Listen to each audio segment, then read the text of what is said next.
What's up, everybody? You're chilling with Kenny C right here on TMVCafe.com. And joining me at this time is a hip hop artist all the way from New Mexico. He released his latest project called the Southwest Sound Volume 1 this past May, and he's got a lot in store this year. I'm joined with Double XL. He's with me right now. How's it going? What's going on, brother? How's it going? Good, man. Good. Thank you so much for being on the show this evening. Great to have you on. Appreciate you guys having me. It's awesome, man. Great to chat with you, man. Let's go ahead and begin. Talk a little bit about your journey as far as you getting started as an artist. How did it start off for you? Phew, man, I've always been musically talented ever since I was a little kid, but shoot, like getting into doing music, it's expensive, bro. All the equipment and stuff. So we really never got to get into making a lot of music. I recorded the first time when I was like 18 years old, but that was at like one of my buddy's house, and then like just made a little bit of music, like on laptops and stuff, like an $80 laptop. But then in 2020, me and my bro, we were going to school, and we ended up getting those, the loans and stuff, and then we bought an Apple computer, and then we started messing with all the like big time equipment to record and stuff. So we were like, everybody's like, man, you guys sound good. You should really, take off with it.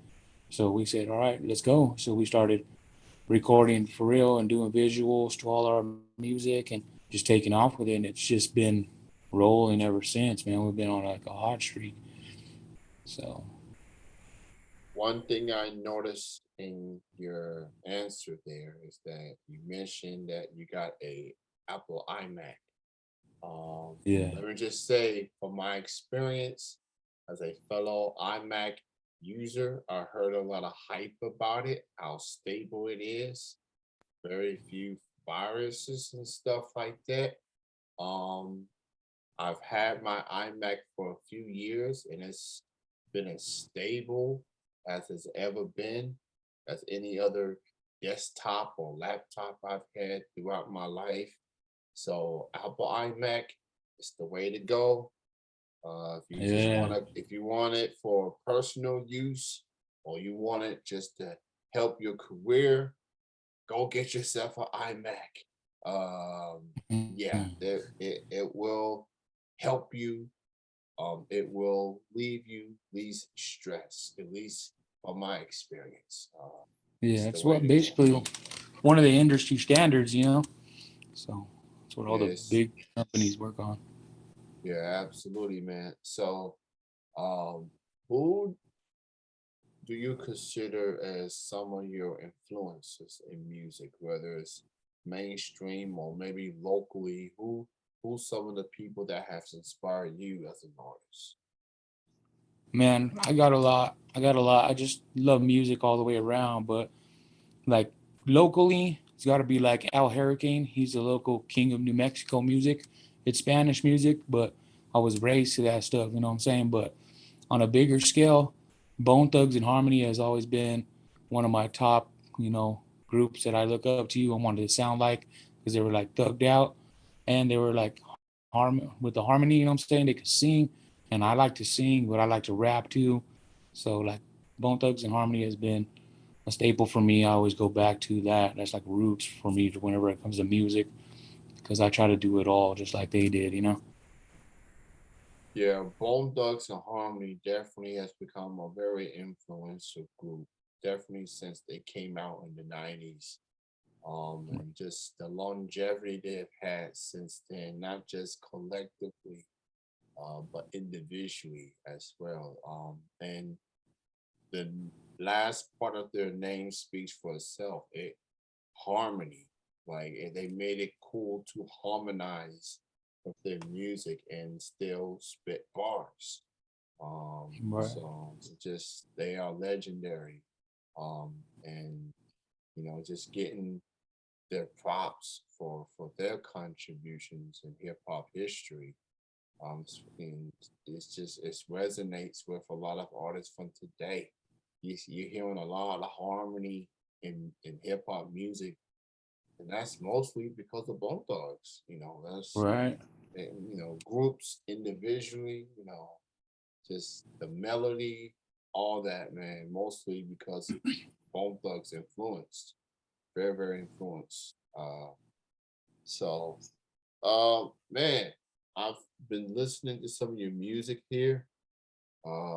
Your latest project is let me see here. Oh, the Southwest Sound Volume 1. That is your latest release. Talk a little bit about this project, man, and how was it recording it?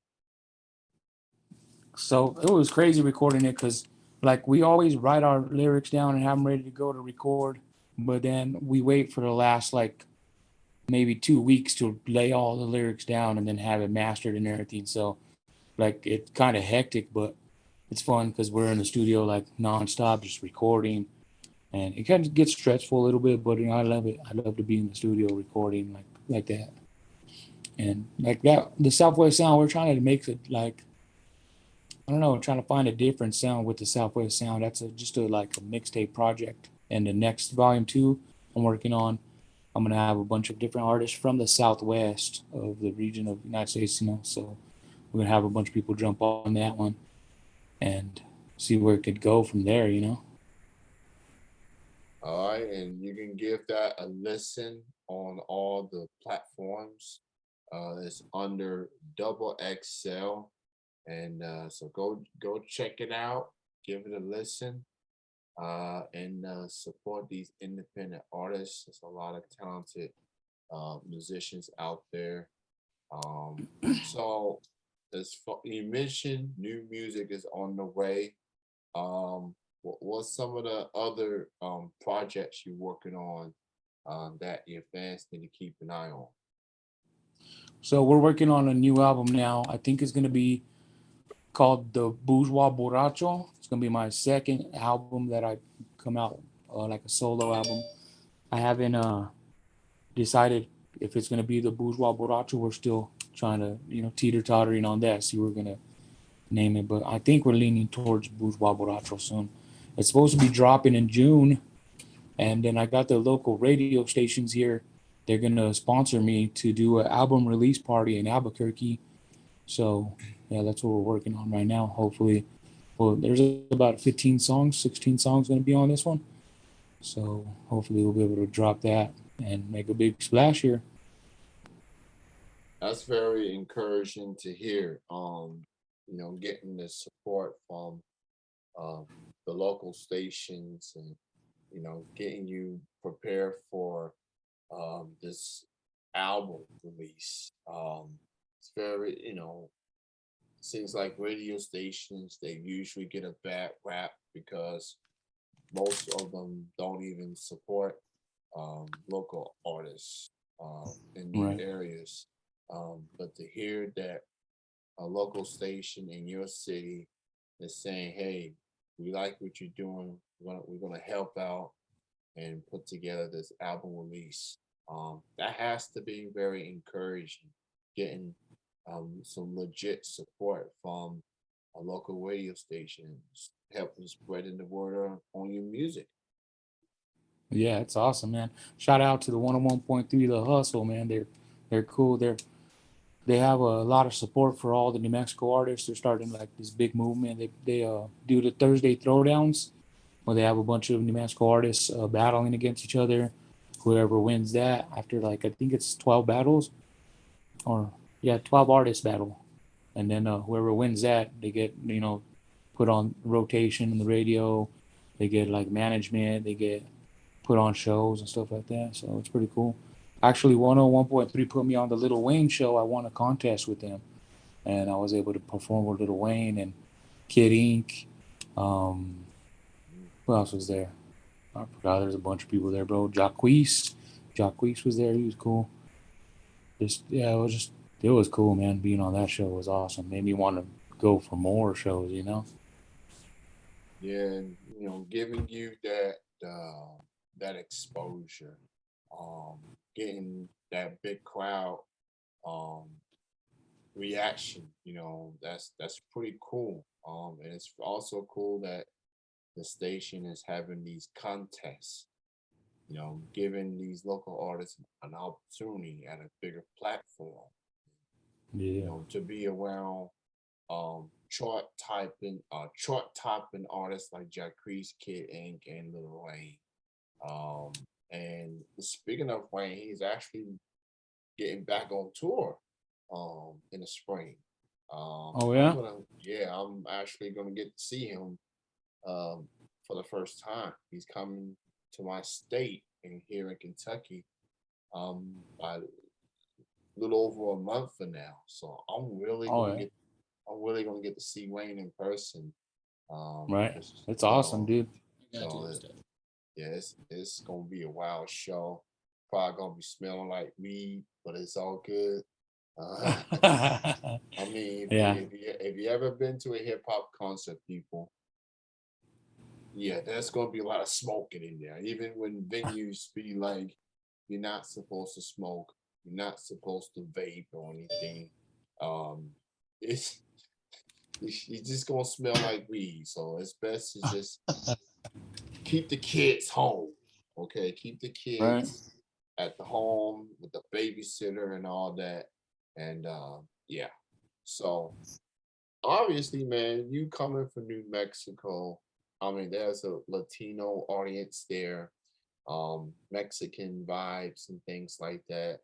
Um, so I'm very curious as someone that lives in Kentucky. Like Kentucky, mostly known for country music and some rock and some hip hop here and there. How would you describe the music that gets heard in New Mexico? Is it more than it's got to be more than just Latino music? What's some of the music that usually get played the most in New Mexico? So New Mexico music is like Spanish music and then oldies, man. Like think about like Cholo stuff in California. So that's all here too. We listen to a bunch of oldies, some country, and just like I don't know, like most of the people I know, they listen to hip hop, 2000s, early 2000s hip hop. That's the go to for me and everybody that I know. But we're a little older, you know what I'm saying?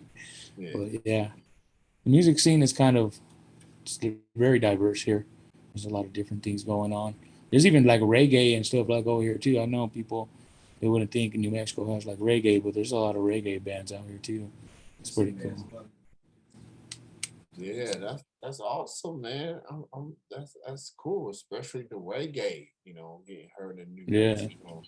Um, that if anyone's been to a reggae concert, man, that's the vibes is different there. Right. Just positive energy, and just having a good time there.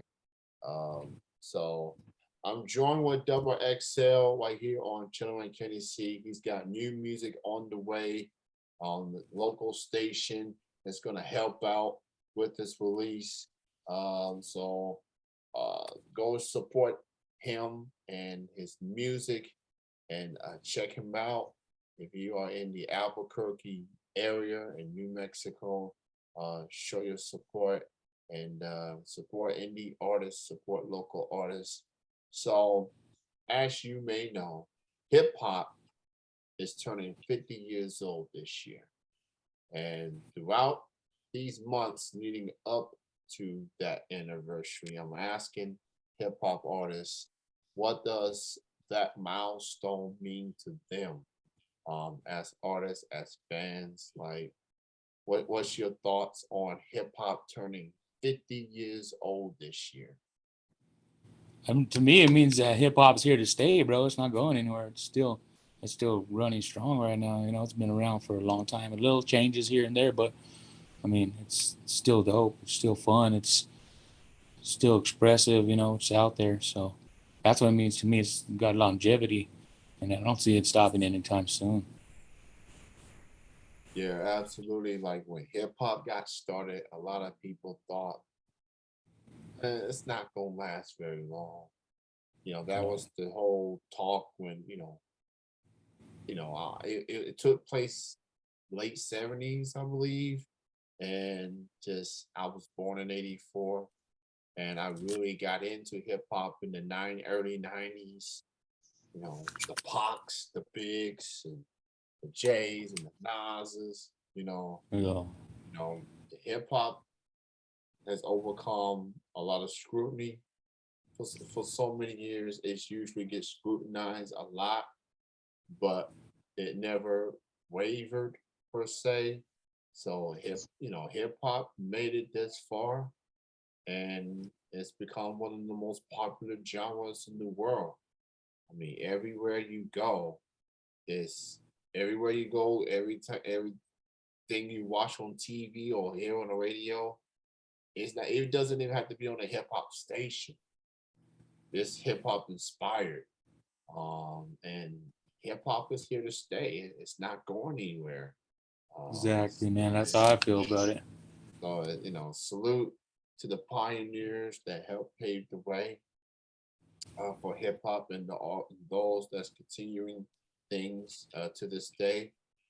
Where can people find you on social media? So on Facebook, you can find me under Double XL, DOUBLEXL. Instagram, it's Double XL, but I got spelled different because Instagram there. Somebody already took my name, bro. No, I'm just kidding. It's a DOUBLE underscore X underscore L underscore. But I'm thinking about changing it because that's like way too hard to remember. And then TikTok, Double XL. I don't know if TikTok's going away. There's a big old controversy. Everybody says it's going to Yeah. be gone. I don't think it's going to go away. I think they're going to find a compromise somewheres, and we're going to be able to keep using it. But I hope it don't go away because I got like 20,000 followers on there, bro, and I got millions of views. So because we like to do a lot of comedy stuff. So yeah, you can find me on any one of those Nice. social media outlets. You can find Double XL pretty much everywhere, including TikTok. That is as long as TikTok is still active. Yeah, there's a lot going on. Man, just imagine like you really working on your brand. You're working very hard. The followers are going up, and then this whole controversy happens, and there's a legit chance that this platform might be deleted completely. And not everybody has every single social media. Some people just focus strictly on TikTok. So hopefully both sides can compromise and keep trying to keep it going, because it's a fun platform if people using it right. And just you Yeah, know things of that nature. I want to thank you, Double XL, for being on the show this evening. Appreciate your time. Great to have you on. Shout out to everybody in New Mexico. Shout out to Albuquerque. Shout out to the whole state, the Southwest area. And just thanks again for your time, man. Continued success. I'm looking forward to your new music coming in June, and seeing where you go from here, man. Thanks for your time. I appreciate you guys having me, man. It was awesome. Anytime. Thank you for guys for like supporting the movement, the music and stuff like that. If you need anything from me, bro, just hit me up. I got you, man. All right, man. You take care. You have a good night. All right, you too, brother. Later, guys. Sir.